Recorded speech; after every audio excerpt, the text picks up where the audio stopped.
So I'm back finally with a sitting down talking to you guys video. I haven't been on YouTube properly for about, I don't know, probably about a month. My last 3 videos approximately have been, you know, like videos to do with my clothing collection that I recently launched about 3 weeks ago, called Dina Tokia, which is my real name in case any of you guys didn't know that. Dina Tokyo is kind of just like a fun name. Dina Tokia is my real name. Okay, I was working on out in Indonesia for a lot of the year 2014, and we finally launched, alhamdulillah, and overall the response was really good, alhamdulillah. For any of you guys who aren't Muslim, that means thanks to God. And basically the reason I'm doing this Q&A video is because when I did launch, a lot of you guys bombarded me with questions, and therefore I feel the need to sit here and do a Q&A. A few weeks ago I asked you on Instagram to leave your questions below and I will answer them on a video, and so I'm literally just going to scroll through the questions that I've got, and so I'm just going to get started now. Okay, let's go. The first question, and a lot of people have commented this, Fashion Rock says, love everything, but it's so expensive. £38 for hijab. Can maybe tell us why they're expensive? Is the material high quality? First of all, I know I'm a Muslim and I wear the hijab, etc. and things like that, but what you all need to understand is I'm not selling a hijab, because a hijab is not essentially what you think it is, a scarf that you wear on your head. A hijab is a whole concept. So what I'm doing is I'm selling scarves. Now it's up to you how you want to wear them. Of course, I'm aware that a lot of you will wear them on your head because a lot of you take your influence from the way I style my scarves, and a lot of the time I wear my scarves on my head. But also a lot of the time I wear them around my neck, on bags, accessories, etc., things like that. In response to £38, we have premium scarves and then we have basic scarves.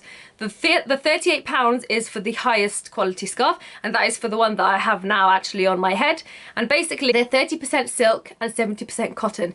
They are handmade, they are hand weaved and hand dyed completely. So for example, you see these tassels here, they're completely weaved from the scarf. They also have zari borders which are done by hand. So everything is handmade and is hand dyed, and the percentage of silk is very high. So yes, in order for me to be able to continue to run my business and bring out high quality scarves, that does reflect in the price. I mean, trust me, I tried to keep prices as cheap as I possibly could. But I mean, if it is too expensive for you, you can always wait for a sale, which we will have, of course, or you can go for the basic scarves. The silk scarves, like the one on my head, we do have variations of them where they don't have zari borders, for example, and are plain, all one colour. They range from £33 to £38. Everybody has this idea that just because you have a business, like let's say my clothing business, like you have this idea that I'm probably loaded and that I'm overpricing things, but I'm really not. I'm really pricing things fairly, I can honestly say that. And like, you probably think I get this scarf for like 50p, but I really don't. The manufacturing prices are insane for this particular hand weave scarf. So for me to be able to run the business, obviously the prices need to give me some kind of profit, okay? Feriel.k says, how comes you didn't use hijabi models? By the way, love your clothes, ukhti exo. Thanks. For those of you guys who don't know what ukhti means sister in Arabic. Anyway, how come you didn't use hijabi models? I didn't use hijabi models because, so many reasons actually, but one of the main reasons is I don't want to just market my clothing line to purely women who are obviously Muslim looking, who wear the hijab. I wanted the clothing line to be open to absolutely everyone. So if somebody who wasn't a Muslim, who had no idea who Dina Tokyo was, came across the website, would look at it and not automatically be put off and say, oh, that's just for those kind of women. Oh, and they would just sort of look at the clothes for what the clothes are, for what the scarves are, etc. So basically, I just didn't want to market it specifically for Muslim women. A lot of you guys seem to be upset by that and insulted. I have no idea why, because you wouldn't stop shopping at H&M or Zara just because they don't use hijabi models. However, when you do find modest clothes from H&M or Zara, you will pick it up. So it's actually quite insulting to me that you would be annoyed that I didn't use hijabi models, because I need to get by, and if you ask me, it's a bad business move for me to purely focus on just hijabis. I just feel like I wanted to open it to all women. It's really as simple as that, to be honest with you. A lot of you guys also had a problem and made an assumption that the models I used weren't Muslims, and you had a problem with that. But this is kind of a funny situation, because if I had put hijab on these models, a lot of people probably would have had a problem with that and said, oh, it's not correct hijab, etc. So really there's no winning, so I'm just going to do it how I want to do it. I'm just going to represent the brand how I want to represent the brand. And I did the photo shoot out in Indonesia, so I had a few agencies to look at and pick models, and trust me, I just picked the models that I thought would look best in my clothes. Umayma something something says, do you think of making this business larger and do runways worldwide? Obviously, I would love to do that, and I can only try to make the business larger, inshallah, and do runways worldwide, but you know, it's not as easy as that, guys. And you know, this is like my first official collection. I've been designing since I started this whole social media thing for like 4 or 5 years. 4 years, I'd say. And you know, before that, when I first started, I was like, yeah, I'm gonna get a clothing line out. This was 4 years ago. But it's really not that easy. It's very easy, and I could have gone down the route of just designing one-off pieces, or just taking custom orders, so designing something and somebody saying I want it, and then I repeat the process of making that for different people with different sizes. But I really didn't want to sit there basically and essentially be a seamstress, so I just sort of got into blogging and that kind of thing until I was able to figure out how to find a manufacturer and get started. And because this is my first like actual official collection, oh my god, guys, I have learned so much. It's so true when people say you learn from experience, because I could have studied all of this in uni and that, and there's no way I would have learned what I've learned from just going out there and just making a collection. So many like problems you face, so many, oh my god, so many things I wish I could like go through with you. It's really not easy. Even when you've got a manufacturer doing your design, it's so difficult. It really is difficult, but alhamdulillah, I've learned so much. Like, my head is like just working overtime, to be honest with you, which is quite annoying because I want to do so many things, but I have to sort of just stop and just... But anyway, I've learned so much, and guys, it's really true. Like, if you want to learn about something, just go out and do it and you will learn. There's no other way. Uma OX says, what's your inspiration? If you mean what was my inspiration for this particular collection, basically, for the past few years I've been going out to Indonesia. I think altogether I've been 3 different times, and each time I've spent quite a while out there. And basically I manufactured out in Indonesia because in Indonesia everybody you meet almost has their own clothing business, because there are just that many factories that do it there. So a lot of my inspiration was Indonesia itself, basically. And then a lot of it, I mean, I went out to Indonesia with a folder like this thick full of sketches that I just sketched out like a few months before heading out there. And so I went there like with so many ideas buzzing, because remember, I've been designing for like 4 years, and some pieces that I've designed 4 years ago I still want to bring back now and be able to sell it to so many of you guys. Obviously we're improved and things like that, but I mean, I went out to Indonesia with my head like full of ideas, too many ideas, way too many ideas, that I just need to like cut it down and just be like strict with myself. So a lot of my inspiration was Indonesia. The Flame in Dusk says, how did you stay motivated to get where you are? It's amazing how far you've come, mashallah. And inshallah, Allah continues to push you higher. Yes, inshallah, He does. How did I stay motivated? You know what? I'll be honest with you. When you put your money into something, it's quite easy to stay motivated, because you're like, okay, I've put my money into this. I need to make my money back. Otherwise, I'm going to have problems in the future. And, you know, a lot of like startup businesses, they're able to start up and they're able to sort of like do everything super professional, because they take out, a lot of time, they take out huge loans. And alhamdulillah, we didn't do that. So we put our own money into it. And you know, and that's why we started small, because I don't have loads of money to put into a business like that. And basically when you put your own money into it, you have a lot of motivation. And all I've ever wanted to do is design. And you know, I know I do YouTube videos and I blog and I do styling and I do so many other things, alhamdulillah, and I love it. But ultimately, the only thing I ever want to do is just be a designer and have my clothes available to people worldwide and do nothing other than spend my time designing. Ultimately, that's my goal in life. I want to get to a stage where I don't need to do other things. All I need to do is just concentrate on designing. That's like my dream. That's been my only ever dream ever in my life. So anyway, Essence Delight said, why didn't you model the clothes? And please, can you make your clothes for a fat woman, size 16? I just had a baby, like he lols, Dina Tokyo, loving the collection. Okay, I follow you on Instagram, what's up? Okay, I didn't model the clothes because, look, I'm not a model. I ain't a model, man. I'm 5'5" something. I'm 165 centimeters. I just got measured the other day at the doctor's. 165 centimeters, about 60, right now, I'm about 63 to 64 kgs because I've put on so much bloody weight. Inshallah, I'll lose it.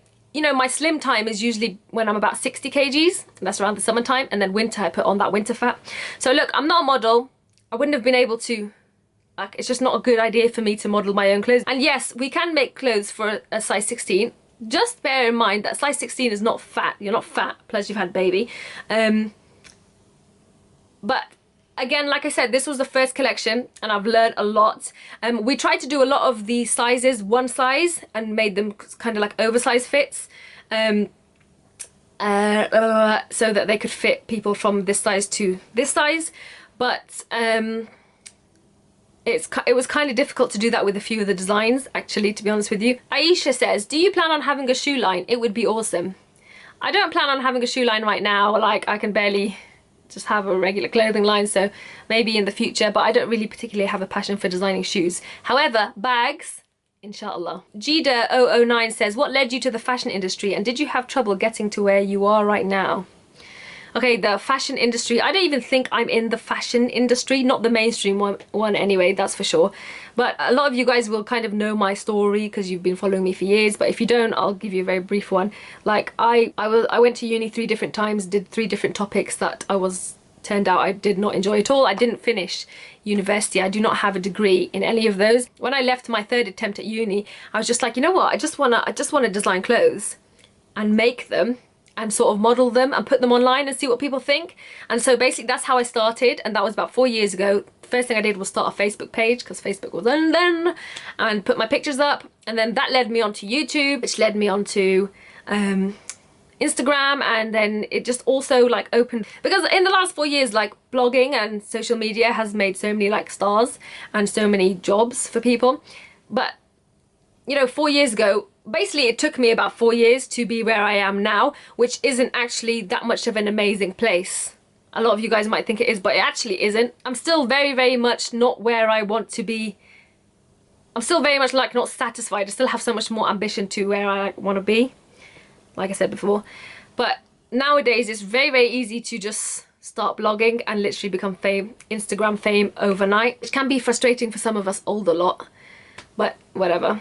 That's what led me into the fashion industry, which is not a mainstream fashion. I just design what I like, and I just dress how I like, and sometimes I look at trends and sometimes I look at fashion shows and things like that, but I don't a lot of the time, just because I feel like it stresses me out and I just want to be free when I get creative. What's your experience like? Is it harder to start your business as a covered Muslim woman? That was from The Solitary Poet. Okay, I'm gonna say that actually, as a covered Muslim woman, being covered is probably what made it easier for me to start my business. Yes, because when I started blogging, my audience naturally were all Muslim women, who a lot of them were covered, a lot of them weren't, they were just Muslim women. So a lot of my audience are Muslim women who are similar to me, younger than me, or just want ideas, people who can relate, basically. If you're trying to get into mainstream fashion world, hell yeah, it's difficult as hell, man. Even not just fashion, like just other things. Recently I'm experiencing so many opportunities where, oh, you can get to do this, you can get to do that, but then it's also some like underlying reasons why people want you to do things. For example, like because they want you to talk about political issues and things like that, when the problem is like, yes, I'm a young Muslim, okay, I happen to be Muslim, so you think that I should answer this political question, but really not everybody is qualified to just answer these things, like especially not me. The only reason people ask you these questions is because you happen to be Muslim, but it's very difficult to explain. But anyway, I'm just like sick of us Muslims always having to fight the image that we're always being given and portrayed in so many things in life. But whatever, it's just so difficult. It is difficult to get by as a Muslim woman. You always have to prove yourself, and I don't think that's ever going to change, guys. Sorry. Get that corn out of my face says, give some tips to succeed. I would say motivation and hard work. You know what? Even if you think you're talentless and people say that you're talentless, you will get somewhere if you persist and if you put 100% hard work into whatever it is you're trying to do. At the end of the day, you will get there. However many years it takes, you will get to where you want to be. Farah.k says, how did you manage to save costs? Like, do you get help making the clothes, or are you set up somewhere where people make it? I haven't sat there and made every piece of my collection, but a lot of them I made the pattern or I made the sample, and then I passed it on to a manufacturer and they proceeded to make however many pieces I ordered. So that's how it works. Esra_Azim says, what was the hardest thing when you started fabric? Finding the right manufacturer, finding time. It's very, very difficult finding the right manufacturer. Let me tell you, that is so difficult. And finding fabric is also very difficult. It's very difficult, in fact, it's really put me off just sourcing fabric in general. What I want to do for the second collection, inshallah, I'm working on my own print, which will be printed onto fabrics like silk. So I just had a look at the rest of the questions, and a lot of them I've kind of already answered because they're similar questions, or I accidentally answered them in other questions. So I think that's enough for this video. It's a very long video anyway. I hope you enjoyed it. I hope it helped. You know, I'm not like a business guru in any way whatsoever. I'm learning. Oh my god, you have no idea how much I have learned from doing this. Alhamdulillah, it's really good. Like, and now I'm really like ready and revved to go for the second collection, inshallah. If you do want tips, you know, starting your own business, I see a lot of like these new businesses where they're like promoting hijab and like selling hijab and like Muslim modest clothing and things like that, and I just feel like there's no originality in it anymore. The Muslim market is a humongous market.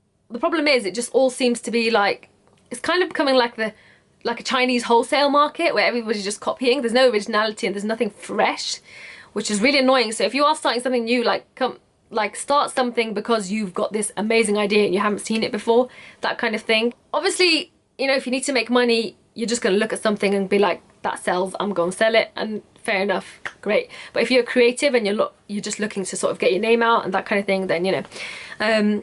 But anyway, keep an eye out. It's going to take months and months to get a second collection going, but I've got so many juicy ideas and so many like kind of, I guess you could call them inventions that are really going to help you guys out, inshallah, clothing wise, coming up soon. Well, not soon, depends how long it takes, but it's probably going to be nothing happening until like the end of this year because it does take that long. So in the meantime, you're just gonna see my face on YouTube. All right, hope you enjoyed that, guys. Thanks for watching, and until next time, bye.